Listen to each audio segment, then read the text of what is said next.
It's not necessarily Jewish in this room all the time because, one, I'm not Jewish, and two, I teach secular subjects like U.S. history and European history. So, but when Judaism comes into play, then it comes into the classroom. I'll tell you something interesting that we did that, where it usually comes into play, and that's when we're talking about immigration. One year, I took about 8 students from here, and we went out on a schooner trip from Boston to Nova Scotia and back. And one of the big things I tried to point out to them was that the accommodations they had on this schooner were very similar to the accommodations that many of the first immigrants, including Jewish immigrants, had when they came to the United States. That they were in cramped quarters, and they were on this schooner, and limited facilities, and a limited variety of food, and that they were kind of experiencing what their ancestors had experienced. So I use that, among other things, as one of my lessons on board the schooner. So immigration comes into play a lot. The Academy is the vision of my late uncle, Maurice Saba. And it was because of him that I was captivated by a dream to build something for the Jewish people that would exist for generations to come, and to create an institution the likes of which the Jewish people have never seen before. That's what the American Hebrew Academy represents. It's a bit cliche to say that you have to see it to believe it, and I often find myself not wanting to use that description, but in fact it's what so many visitors who come to our campus ultimately say to me. It's unique just in its geographic location. Here we are in what many will consider to be the Bible Belt of the South, and yet one of the foremost international Jewish schools exist, bringing children from across the United States and literally from 32 countries around the world to a place called Greensboro, North Carolina, that is now recognized in the United States, in Israel, in Jewish capitals around the world, and in small Jewish communities as being the center for a new paradigm of Jewish high school education. When you begin an institution that has a mission and a vision that's never been undertaken before, it's met, quite frankly, with opposition, with misunderstanding, and with a sense of disbelief. And so to find academics, leaders in their fields of education to come here was really confounding. It was difficult at best. Here we are 14 years later, and I can tell you the numbers of people who want to be here exceeds on an annual basis now the numbers that we can ultimately employ on our faculty. So it has been a task, without question. The goals for the Academy are really twofold. One, in terms of growing our student enrollment. We know now, as a thriving institution, that we have far greater demand of both parents and students who wish to be here, who don't necessarily have the financial means to enroll. And so our greatest challenge today is raising sufficient scholarship funds on an annual basis such that we're not faced with having to turn students away who are otherwise qualified to be here. And of course, as our enrollment grows, notwithstanding the 100 acres that we have here and all of the facilities that have already been constructed, we have a master plan for the future that will clearly involve capital expenditures to grow our institution, in both physically and programmatically, to meet the needs of a growing student population. Facilities here sell themselves. Girls soccer team has been pretty fantastic for us the last 3 years.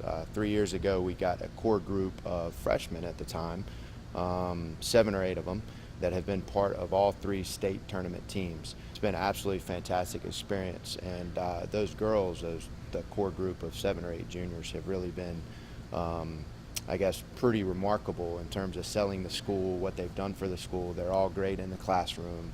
They're all great soccer players, and they're all really great ambassadors of what we embody in Jewish education. Carolina is a great sports state. You know, in terms of soccer specifically, especially girls soccer, we have the University of North Carolina right down the street, who's won 22, 23 national championships, and is kind of the benchmark for all girls, that they kind of, I think the dream of all girls soccer players is someday to maybe play at that level. The University of North Carolina, UCLA, you know, these top schools, and we have it certainly right in our backyard.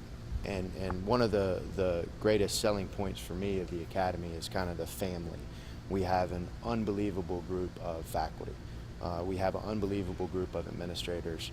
We have a great group of coaches. Most of our coaches have coached at the collegiate level at some point. And I think with that, we kind of embody the term family. And with that environment, I think it lends itself to kind of putting a great product on the field or on the court or on the track as we go forward.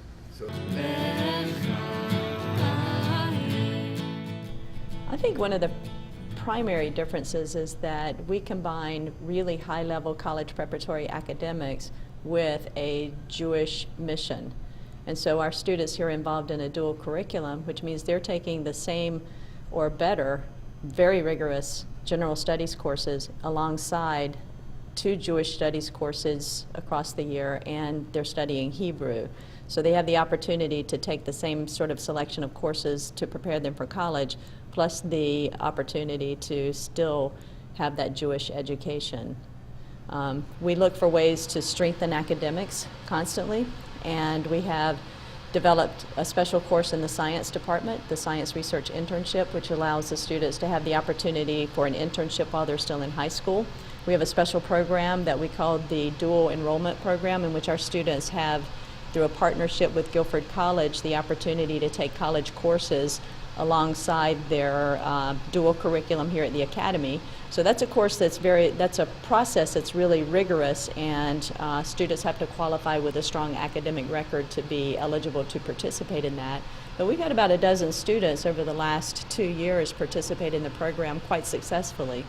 We have this year for the first time a dual curriculum sort of program with a dual enrollment program with Yeshiva University, in which one of our seniors took a marketing course. So we're constantly looking for ways that we can give our students an advantage, and the ultimate goal behind that driving force, is that we want our students to be able to be challenged at the level at which they're capable of succeeding. And so we look for these kinds of opportunities to pull in for our students who are stars in a particular area. We're looking for new innovations that are happening in education. We're looking for trend-setting kinds of things that we can do in partnership with some of the resources around us. We're launching a biotech sort of bioengineering sort of course, and following that we're launching a nanotechnology course, so that we're not just beefing up what we do to align with what other people are doing, but we're really looking at the resources around us and trying to be that educational leader in terms of college preparatory high schools. We would like to be the model that other schools follow in terms of curriculum design. No stigma being attached to being really exceptionally strong in math or science. We actually have sort of a peer tutoring relationship program where we have some of our top AP sort of level science and math students who will tutor underclassmen who are taking introductory level physics or geometry or algebra classes. And so it's actually a very supportive and nurturing relationship that our top students have with our younger students. And I tell people all the time that we cultivate nerds here. That's part of our objective, to really challenge students at the highest level that they're able to be challenged. We continuously reflect on the courses that we offer, and we have gone through stages of sort of rethinking the sequence of courses and the necessity of certain courses. 5 years ago, we shifted from offering biology first to offering physics first, because a lot of the research that we were reading demonstrated that students who begin with a physics course that really enables them to sort of see the modeling of concrete sort of reactions helps them to perform better in subsequent science courses. So we keep checking to see how our 10th grade chemistry students are doing, and sure enough, their grades are a little bit better in chemistry because they've taken physics first. So we're constantly reflecting on what we're doing and trying to make sure that we're offering the strongest sequence of courses available. I've got 7 different water samples. I have tap water from the taps here. I've got distilled water, deionized water, some water from the lake down there, and then I also have some well water from a few wells that we have on campus. By testing the water quality, you can learn a lot about different types of runoff that you might get into the water, and you're also just learning about the overall safety of the water and whether or not you can use the water is safe to drink. The city of Greensboro releases a set of data which outlines guidelines for what can and can't. What are the limits of different materials that can appear in your water? And basically what I'm doing is I'm testing to make sure that we're not above or below any of those limits. And it's the same type of test that the city or the school would do by themselves just to every year to make sure that their water is safe. It's not only a way to learn about what we have here, but it's also a way to compare it with supposedly perfect samples like distilled water or deionized water that should have very low levels of all these contaminants. I really enjoy this kind of stuff. I want to go into chemistry, and I'd love to work with environmental impact kind of stuff. So this is something that I'm interested in for the future. Previously, before this, I worked with a biochemistry professor at the University of North Carolina here in Greensboro, and with him I got to do some really interesting lab research work into chemistry, and that really kind of opened my eyes to a lot of what kind of stuff a real researcher would be doing in the field, and that really is what allowed me to say, yeah, this is something that I really want to do in the future. This is something that I want to study and want to go in as a profession. The technology that we have here is really great, and it's in many ways it's a similar level to the technology that I was working with at the university. So the fact that we have that here is really an amazing thing. But yeah, the fact that a lot of this technology has been able to make it into high school classrooms gives people like me and the rest of my classmates an opportunity to learn more about this stuff at an earlier time and kind of get a feel for what we want to do in the future. I attended a public school before this for 1 year, and I'd been to public school for all my life before I came here. And the kind of, I would never have had a class with only 5 kids. All of my other classes would have been 25 to 30 kids, and I never would have gotten that kind of like individualized attention. Also, they wouldn't have had the same level of equipment, and if they did, it would be one piece of equipment that you would have to compete with other people to be able to use. For a school environment, it's very calming, and it's a lot easier to get things done, not having the hectic city surrounding you. It's a good adjustment. I'm somewhat of an independent child, and it's kind of hard to be independent when you have good parents. So what they wanted to do for me is give me the best opportunity that they can with me being independent, but also having, well-rounded, Jewish education. And they found AHA. And I stepped foot onto this ginormous campus and was immediately impressed. I think it's state of the art. I mean, I've never seen a school like it, and I guess I've never been to a boarding school before, but definitely a good start. I really like the school. I've never been to one before. I've never seen one before, but it has very high standards for the other ones. You're able to make decisions for yourself, and they guide you in the right direction, but there are various options through that path that you can choose from. They don't choose for you. It's guided for you to get to the right place, but how you get there is what you decide.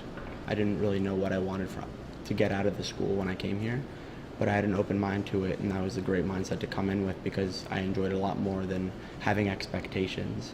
So as of now, I'm just kind of keeping an open mind with where I want to go with things. I get to class and I know that it's a general subject like math, but there's always, different teachers trying out for the position to be here, and they're teaching us different things, but our sole, like, normal math teachers will teach us things that, are taught in this, the same topic, but are taught in different ways that I haven't really experienced before.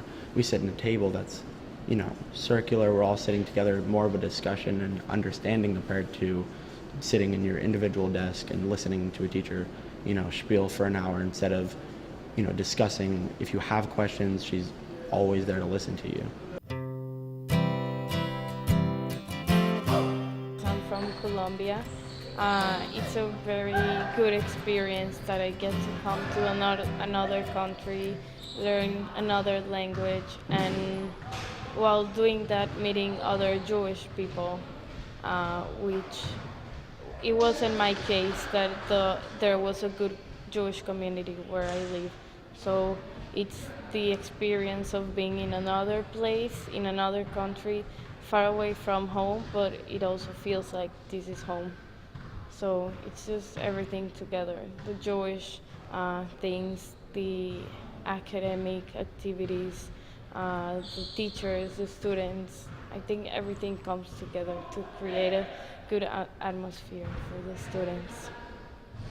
I'm happy here because of my friends, and I think something that this school has that no other school has is the teachers. Like, I would never smile because of the teachers in any other school, and I think we get a very special treatment, not only from teachers, also from staff, and everyone on this campus is like very welcoming and warm. So I think that makes every student happy here in Naha. I think I want to create lifelong relationships and friendships, and I'm planning to keep in touch with every friend that I'm meeting here because they are very special. And I'm also planning to attend to a good college here in the States, and we'll see. My brother went here about 3 years ago, so my dad thought it would be better for me to come to America and pursue a better education. So my father is a friend of Glenn Drew, so they talked about it, and they decided to throw me here. I think AHA does make everything beautiful. It's such a great school, and I mean the campus is just dead gorgeous. But just the whole atmosphere here, the whole community here, it's very welcoming, and it's a big family for me. I have been Americanized, I guess, but yeah, I'm still the same Ethiopian Jew. One of my good friends is his parents and him walked from Gondar to Sudan, and the whole process, and me and him keep in touch, and he lives in Israel. I'm always surrounded by my dad's side and other American Jewish families. I always wanted to become a doctor because living with my dad and whatnot, I thought that would be a good way to give back to my community, and also have a good life for myself. But honestly now it just going to college and stuff, like I really don't know what I want to do. So I'm just gonna explore, and it's really, given me an amazing education. It's been 13 years, and we've seen a lot of good students come and go, and really, excel in what they've done. But in a lot of ways, it's the same. But I think one of the major things is we have a lot more international students now. And that really makes it a wholly delightful experience, because from Russia and Mexico and Colombia and Ecuador, but also Utah and Connecticut and so on. So it's an international feel to it. And the kids don't seem to be in the lunchroom sitting at just the Spanish table or just the Russian table. Competence of the faculty. I always wanted to work on it with a very strong faculty, and everybody here is strong in their field and they have high expectations, and with the small classroom level size, they get all the help that they need, both during class and tutorials after class. Well, we learn how to read. Of course, we read a lot of world authors. We were talking earlier about Amos Oz. But we read, we write, we discuss, we think. The classroom is really, the way I run it, is based on the Paideia model, which is a Socratic seminar. But also I think what all our English classes have in common is that they're composition-based, writing multiple drafts, revising, polishing, and getting the best before you go on to another topic. English seems to have a particular facility to embrace other languages as it needs it. It's very democratic, and I'm sort of a descriptive grammarian. It's the way it is. It's very democratic. If people use it, then it's going to become part of the language. If they don't, it's either going to drop out, or more likely it's going to change the way it's used. I was in the public schools for 30 years, and we had larger class sizes and a much larger student body. But I always dreamed, I really did, I dreamed of going to a place where people were highly motivated in a warm atmosphere that reinforced learning, and above all held learning at a premium.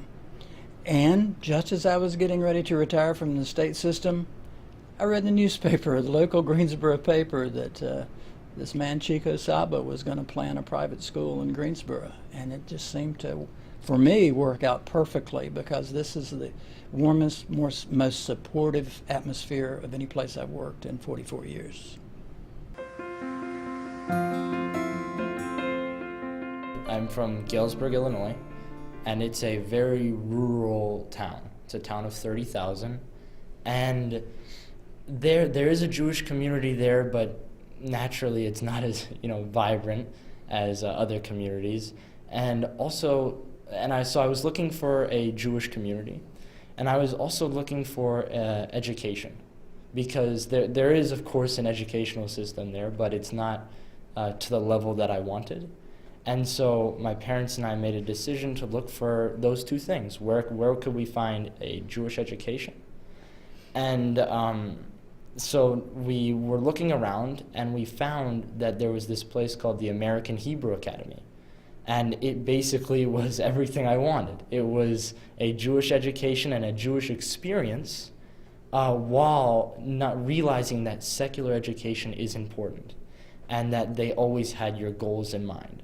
So with that in mind, it was a very simple decision to come here, honestly. Just kind of natural.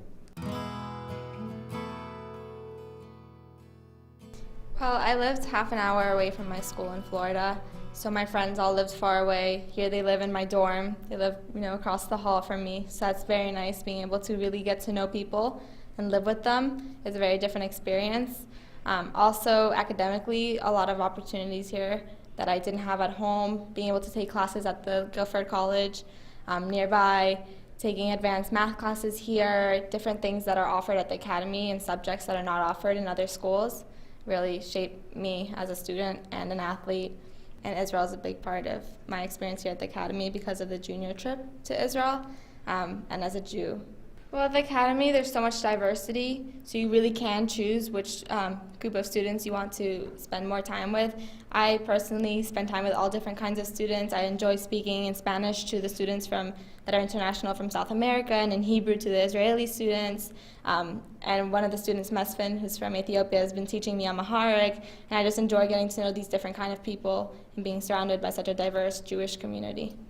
Well, the Academy, from the first step that I took, I knew this was the place for me. It was very loving, it was very caring, it was a very tight-knit community, which is what I was used to back home. My family and I are very, very close, so that was hard, being able to, having to move and not living with my mom and my sister, my brother. That was difficult. But here you have a lot of brothers and sisters, and you have different house parents and fellows and madrichim and different people that can really support you, and that support has never lacked for me at the Academy.